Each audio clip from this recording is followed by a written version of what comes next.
Okay, hello everybody. So there are a lot of videos on the internet I've noticed on YouTube, specifically on high notes. In fact, a lot of people, trumpet players, just playing a bunch of really high notes, all impressive. What I thought I would do here, a little different, do a little lesson on how we're going to achieve the high notes, but also a little more in a context of overall playing. How to make sure you're not sacrificing everything you can do musically just for the high notes. You definitely want to be able to play everything. You'll have more fun playing. You'll be able to work more if you're looking to work professionally. So we don't want to sacrifice everything just for the high notes.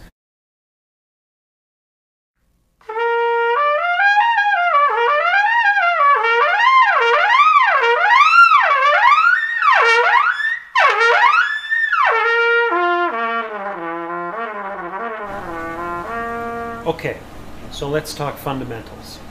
Sorry, there are going to have to be some edits in this. There's no way I can get everything in. I'll have to condense. So my apologies. Okay, so first of all, we're going to talk embouchure setup. Then we'll talk about airstream, airspeed, tongue level, and then combining all these sensations. Okay, first, embouchure setup. First thing we must do is we must set up our embouchure in a fashion that we can buzz. Lips closed. You could try this, say M, and then buzz. M. Now, idea is we want, when we start playing, there has to be a bit of a seal, but we don't want too much pressure up here. This will stop the buzz. We want the pressure point to be here, below the lip if possible. Of course, this will vary from person to person. So again, we want to seal, be able to buzz. This is our reed. This is what vibrates and causes the sound. So we can't have too much pressure on the top. There must be a little bit though for the seal. Air stream, the direction of air that's coming out. What happens is you're blowing air through that formation, embouchure formation. If we're lucky, it's almost perfectly straight. Most people, it's slightly down. Some people, it goes up, depending on what's happening with your jaw. Ideally, we want the jaw to line up like this. Your airstream is straight. However, very few of us will have that perfect of an embouchure formation. So what we may have to do is adjust the jaw slightly. One way to test that is to you blow into the center of your palm, create your formation, set your embouchure. You're going to move the palm away slowly and feel where's your air going. Slightly down is okay. Up is not going to be good. Many of us have a slight overbite, so you may have to adjust slightly, meaning if you're like, here's your jaw, here's your top, you may have to move this out slightly. And you can do that practicing like this.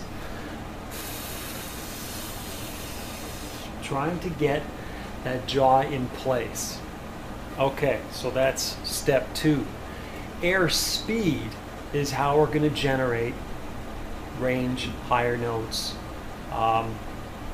So what happens with air speed is you've got to push, you've got to support from here, from the lower abdominal area. Basically the whole lower part of your body is going to push air up and faster. Now what happens when it gets to your mouth is, so here's your the roof of your mouth and the tongue. Your tongue level's got to rise as you're getting higher and higher. So that's pushing like this. The tongue, it should, for many of us it happens naturally. Some of us have to think about it. That tongue level's got to rise. Some people think about it in terms of syllables. Which is right near at the top.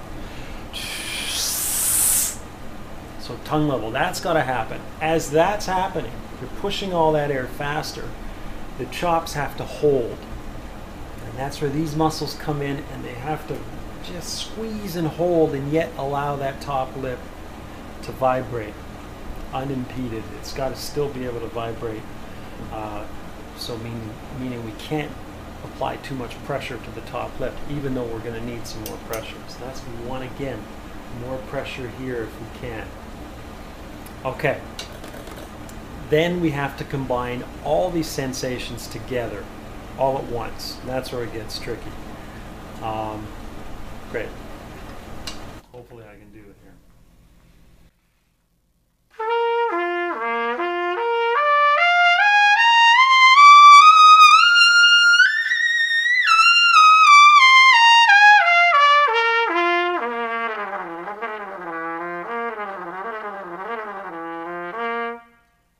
Make sure we can still get nice sounding bottom end too. We want to be able to connect those.